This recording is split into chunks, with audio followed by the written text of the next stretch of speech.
상임위 배분과는 직접 관련이 없고 무엇보다 국회를 원만하게 빨리 구성하라는 사회적 요구가 높은데도 여당 소속 의원들께서 선거에 참여하지 않은 것은 참으로 유감입니다. 오늘 이 22대 국회 첫 본회의가 국민에게 어떤 평가를 받을지 함께 성찰하고 숙고해야 하겠습니다. 22대 국회는 중첩되고 연결된 위기 속에서 임기를 시작했습니다. 민생과 개혁의 위기, 신뢰의 위기, 입법권의 위기입니다. 무엇보다 국민의 삶이 위기입니다. 새 정부가 출범하고 2년이 지났는데 국민의 삶은 조금 더 좋아지지 않고 있습니다. 오히려 나빠졌다는 평가가 압도적입니다. 경제적으로도 사회적으로도 정치적으로도 그렇습니다. 바로 이 민생과 개혁의 위기 한복판에서 22대 국회는 임기를 시작합니다.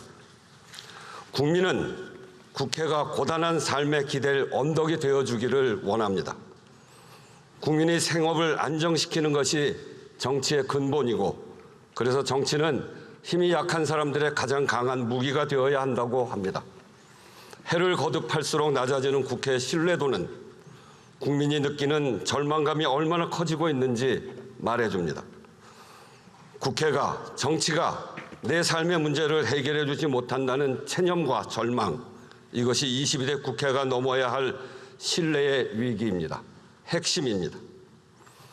지난 21대 국회의 법안 폐기율은 64%에 육박합니다. 역대 어느 때보다 많은 법안이 접수됐지만 입법에 반영된 것은 35%에 그쳤습니다. 대부분 3분의 2 가까이는 심사 절차를 다 마치지도 못했습니다. 여기에 더해 국회 본회의를 통과한 법률안에 대해 대통령이 제2요구권을 행사하는 경우가 14건이 있었습니다. 민주화 이후 역대 정권을 통틀어 가장 많습니다.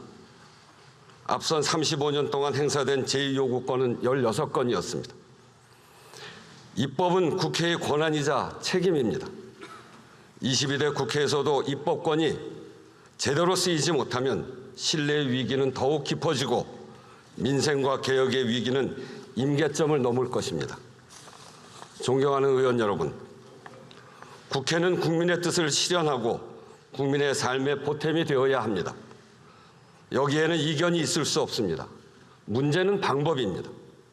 의견이 다를 때, 대립이 격화될 때 어떻게 그 갈등을 관리하며 앞으로 나아갈 것인가, 세 가지를 제안합니다. 앞서 말씀드린 위기를 유능하고 슬기롭게 헤쳐나가자는 제안입니다. 저의 다짐이기도 합니다. 첫째, 의견이 달라도 합의된 기준은 따릅시다. 주장과 의견은 얼마든지 다를 수 있습니다. 의견의 수도, 의견을 표출하는 방법도 다양해졌습니다. 이제 민주주의는 의견의 다양성을 넘어서 의견이 다를 때 어떻게 할 것인가의 문제입니다. 최소한의 기준이 필요합니다. 우리에게는 이미 그 기준이 있습니다. 크게는 헌법이고 구체적으로는 국회법입니다. 헌법은 국민의 의사결정에 두 가지를 요구합니다. 하나는 국민 주권, 즉 입법, 행정, 사법을 통틀어 국가의 모든 결정은 국민의 의사에 반해서는 안 된다는 사실입니다. 또 하나는 국회의 권한은 여야 관계가 아니라 행정부와의 관계에서 나온다는 사실입니다. 입법권, 예산심의, 확정권, 조약의 체결, 비준, 동의권 등 헌법이 명시한 모든 국회의 권한은 국민 주권을 실현하기 위한 삼권 분립의 수단입니다. 헌법이 이렇게 국회 의사결정 방향을 가르친다면 국회법은 구체적인 절차와 규칙을 규정합니다. 헌법과 국회법은 확립된 사회적 합의이고 법적 규율입니다. 과정에서 갈등하고 대립하고 싸우더라도 기왕의 사회적 법적 합의에서는 벗어나지 않아야 합니다. 새로운 합의에 이르지 못하면 이미 정해진 기준을 따라야 합니다. 이것이 22대 국회가 이전과는 달라져야 할 첫 번째 모습입니다. 국회의장도 노력할 것입니다. 민주주의는 토론할 권리와 승복할 의무라고 합니다.